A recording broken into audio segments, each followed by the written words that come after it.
अनाथ बेटा। रूपा और शेखर सरिता विहार में रहते हैं। वो अपनी जिंदगी में बेहद खुश होते हैं।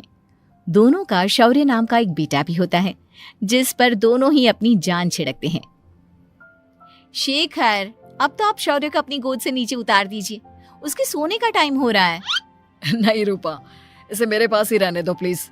मैं थोड़ी देर में इसे बिस्तर में सुला दूंगा। लेकिन कल सुबह आपकी ऑफिस में मीटिंग भी तो है ना, और इसके लिए आपको कल जल्दी भी तो निकलना होगा। जाइए, आप भी जाकर सो जाइए। क्या यार, अभी तो मेरी गोद में आया था मेरा बेटा और तुम उसे लेकर जा रही हो। बाद में कर लेना अपने बेटे से प्यार, अभी जाकर सो जाइए। रूपा शेखर से शौर्य को ले रही होती है कि तभी शौर्य रोने लगता है। शौर्य को रोता देखकर रूपा उसे फिर से शेखर को थमा देती है। आपका बेटा ना एक नंबर का नौटंकी है, बिल्कुल आप पर गया है वो।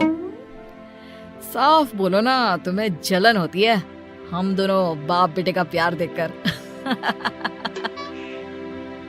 पहले बड़ा तो होने दो तुम शौर्य को, फिर देखना वो सबसे ज्यादा मुझे ही प्यार करेगा। देखते हैं।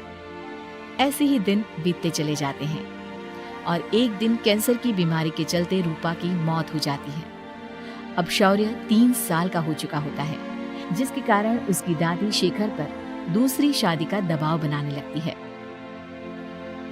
शेखर, शौर्य अभी बहुत छोटा है और उसे इस समय एक माँ के प्यार की बहुत जरूरत है। माँ, मुझे दूसरी शादी नहीं करनी।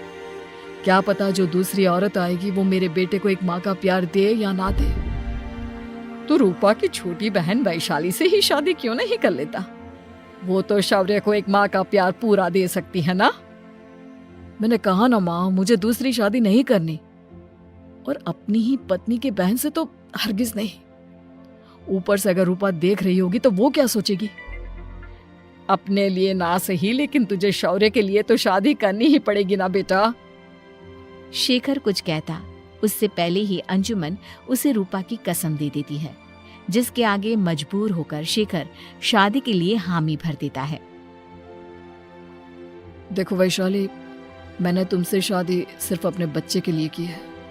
मैं चाहता हूँ कि तुम उसे एक माँ का भरपूर प्यार दो।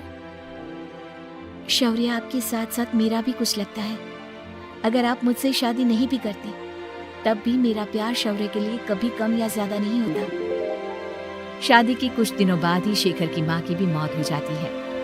वैशाली शौर्य को एक माँ से भी बढ़कर प्यार देती है। शौर्य को लेकर वैशाली का यूं निस्वार्थ प्यार देखकर शेखर को भी उससे प्यार हो जाता है और कुछ सालों बाद शेखर और वैशाली का भी लड़का हो जाता है। लेकिन इसके बाद वैशाली का शौर्य को लेकर बर्ताव बदलने लगता है। वैशाली, मैं देख रहा हूँ तुम आजकल शौर्य का जरा भी ध्यान नहीं रख रही हो। मुझे पता नहीं था कि आदित्य के होने के बाद तुम इतना बदल जाओगी। आदित्य मेरा अपना सगा खून है और शौर्य दीदी का, फिर मैं दोनों में अंतर कैसे नहीं करूं? माँ भले ही दोनों के अलग अलग हैं, लेकिन पिता तो एक है ना। अगर मुझे पहले पता होता कि तुम इतनी जल्दी बदल जाओगी तो मैं कभी तुमसे शादी ही नहीं करता। हाँ, तो किसने कहा था आपसे मुझसे शादी करने के लिए?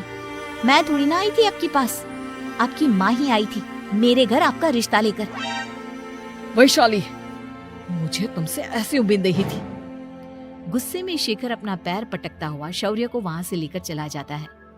पापा, मम्मा मुझसे प्यार क्यों नहीं करती? क्या मैं उनका सगा बेटा नहीं हूँ, इसलिए मुझसे प्यार नहीं करती? मम्मा नहीं करती तो क्या हुआ बेटा, पापा तो करते हैं ना आपसे प्यार। कुछ दिनों के बाद, आज तुझे खाना पीना कुछ नहीं मिलेगा, चल चुपचाप से अपने रूम में जाकर सो जा। माँ, अब भाई को खाना क्यों नहीं दे रही हो? बेटा, तू आराम से खाना खा, इस नालायक की चिंता मत कर। एक दिन खाना नहीं खाएगा तो मर नहीं जाएगा ये। अगर भैया नहीं खाएंगे तो मैं भी नहीं खाऊंगा। तू अपने भाई का भक्त क्यों बन रहा है? ये तेरा सौतेला भाई है, सगा नहीं जो तू लक्ष्मण बन रहा है। माँ, आपको इतना भी नहीं मालूम? श्री राम और लक्ष्मण सगे भाई नहीं थे। श्री राम माता कौशल्या और लक्ष्मण माता सुमित्रा की कोख से जन्मे थे। दोनों के सिर्फ पिता एक थे, लेकिन माँ अलग थी। मुझे ज्यादा ज्ञान देने की जरूरत नहीं है, ये सतयुग और त्रेता युग नहीं है, समझे? आया बड़ा भाई का चमचा।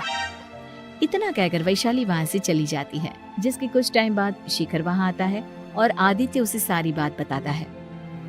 मुझे माफ कर दो शौर्य, तुम्हारी माँ के जाने के बाद मुझे दूसरी शादी का फैसला करना ही नहीं चाहिए था। अगर मैं दूसरी शादी नहीं करता तो शायद आज तुम्हारी ये हालत ना होती। नहीं पापा, अगर आप शादी नहीं करते तो मुझे आदित्य जैसा छोटा भाई कभी नहीं मिलता। थैंक यू मुझे इतना अच्छा भाई देने के लिए।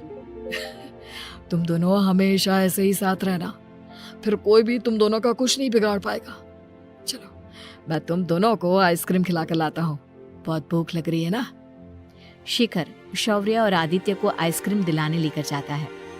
वो दोनों को पार्क में खड़ा करके आइसक्रीम लेने जा ही रहा होता है, तभी तेज रफ्तार से आती हुई एक गाड़ी उसे कुचल देती है और उसी पल शेखर की मौत हो जाती है, जिसके बाद शौर्य की जिंदगी नर्क से भी बदतर हो जाती है। सुन रहे चिरकुट, इस घर के किसी भी सामान को मेरी मर्जी के बगैर हाथ मत लगाना।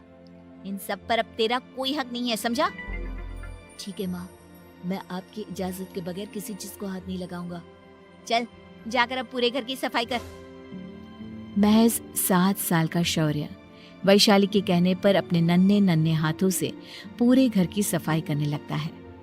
ऐसे ही दिन बीतने लगते हैं, लेकिन मासी से माँ बनी वैशाली को उस मासूम से बच्चे पर जरा भी तरस नहीं आता। क्यों शौर्य, ये घर में इतनी गंदगी कैसे हो रही है? ढंग से सफाई नहीं की है क्या तूने? माँ मैंने तो अच्छे से सफाई की थी, लेकिन आदित्य बार बार इधर उधर चलकर गंदा कर देता है। अच्छा, खुद से एक काम ढंग से नहीं होता और अपनी गलतियों का जिम्मेदार मेरे बेटे को ठहराता है। इतना कहकर वैशाली बांस का डंडा उठाकर शौर्य को जोर जोर से मारने लगती है। तभी वहां वैशाली के मायके वाले भी आ जाते हैं और उसकी सारी करतूतें देख लेते हैं। माँ मैं ऐसा क्या करूँ जिससे आप मुझे भी आदित्य के जितना प्यार करोगे? बोलिए ना माँ, मेरे क्या करने से आपके अंदर मेरे लिए ममता जागेगी? वैशाली शौर्य की एक नहीं सुनती, उसके ऊपर डंडे बरसाती जाती है। हद पार होते देख वैशाली की माँ उसका हाथ पकड़ती है और जोर से उसे थप्पड़ मारती है। यही सब करने के लिए तूने दामाद जी से शादी की थी? हमने सपने में भी तुझसे ऐसी हरकत की उम्मीद नहीं की थी। तू माँ नहीं, माँ के नाम पर एक धब्बा है।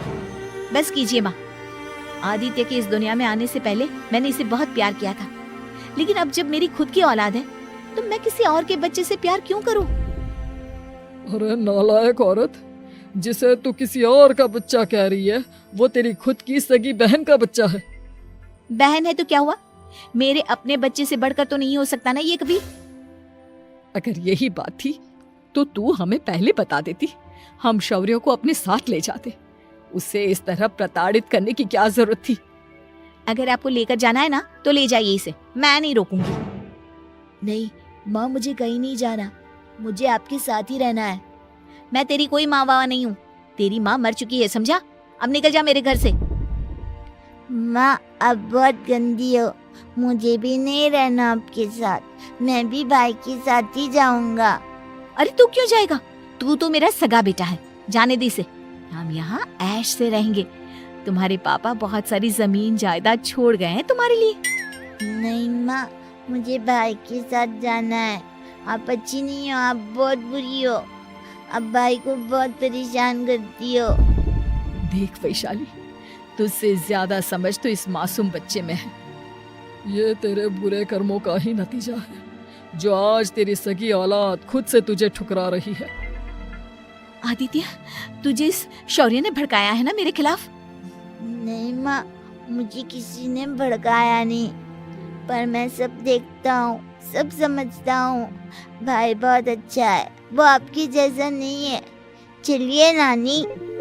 इतना कहकर वैशाली के मायके वाले आदित्य और शौर्य को अपने साथ ले जाते हैं और इस तरह वैशाली बड़े से घर में अकेली पड़ जाती है। 2 बेटों के होते हुए भी आज उसे माँ कहकर बुलाने वाला कोई नहीं होता।